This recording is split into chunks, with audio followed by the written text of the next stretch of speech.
ಒಣ ಕಡಲೆ ಕಟ್ಟಿನ ಸಾರು ಮಾಡಲು ಮೊದಲಿಗೆ ಕಡಲೆಯನ್ನು ಚೆನ್ನಾಗಿ ಬೇಯಿಸ್ಕೊಂಡಿರಬೇಕು. ಅದರದ್ದು ಕಟ್ಟು ಈ ಥರ ರೆಡಿ ಮಾಡ್ಕೊಂಡಿದ್ದೀನಿ.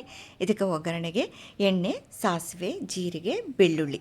ಇದು ಸ್ವಲ್ಪ ಕಂದು ಬಣ್ಣ ಬಂದ ತಕ್ಷಣ ಒಲೆ ಆಫ್ ಮಾಡ್ಕೊತಾ ಇದ್ದೀನಿ. ಇದಕ್ಕೆ ಕರಿಬೇವಿನ ಪುಡಿ ಅಥವಾ ಕರಿಬೇವು, ಅರಿಶಿನ, ಉಪ್ಪು, ಖಾರ. ನೀವು ಬೇಕಂದರೆ ಟೊಮೆಟೊ ಹಣ್ಣನ್ನು ಹಾಕ್ಕೋಬೋದು. ಇದಕ್ಕೆ ಒಣ ಕಡಲೆನ ಸ್ಮ್ಯಾಶ್ ಮಾಡಿನೂ ಆ್ಯಡ್ ಮಾಡ್ಕೋಬೋದು. ರಸಮ್ ಪೌಡರ್ ತೊಗೊಂಡಿದ್ದೀನಿ ಗಟ್ಟಿ ಮತ್ತು ಟೇಸ್ಟಾಗಿ ಬರೋದಕ್ಕೆ. ಇದಕ್ಕೆ ಸ್ವಲ್ಪ ಹುಣಸೆ ಹಣ್ಣನ್ನು ನೆನೆಸಿ ರೆಡಿ ಮಾಡಿ ಇಟ್ಕೊಂಡಿರಬೇಕು. ಇವಾಗ ಕಟ್ಟನ್ನು ಇದಕ್ಕೆ ಆ್ಯಡ್ ಮಾಡ್ಕೊತಾ ಇದ್ದೀನಿ. ಸ್ವಲ್ಪ ಇದಕ್ಕೆ ಬೆಲ್ಲ ಆ್ಯಡ್ ಮಾಡ್ಕೋಬೇಕು. ನಾನು ಬೆಲ್ಲದ ರಸ ಇತ್ತು ಅಂತ ಹೇಳ್ಬಿಟ್ಟು ಅದನ್ನೇ ಆ್ಯಡ್ ಮಾಡ್ಕೊಂಡಿದ್ದೀನಿ. ಹುಣಸೆ ಹಣ್ಣಿನ ರಸ.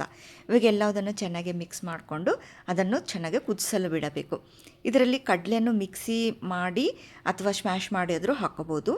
ನನಗೆ ಕಡಲೆಯನ್ನು ಹಾಕ್ಕೊತಾ ಇಲ್ಲ. ಇವಾಗ ಇದು ಸ್ವಲ್ಪ ನೀರಾಗಿದೆ ಕ್ವಾಂಟಿಟಿ.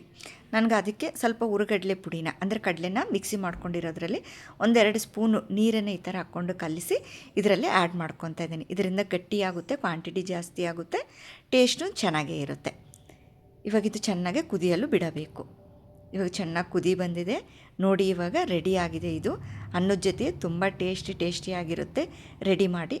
Ready to heat.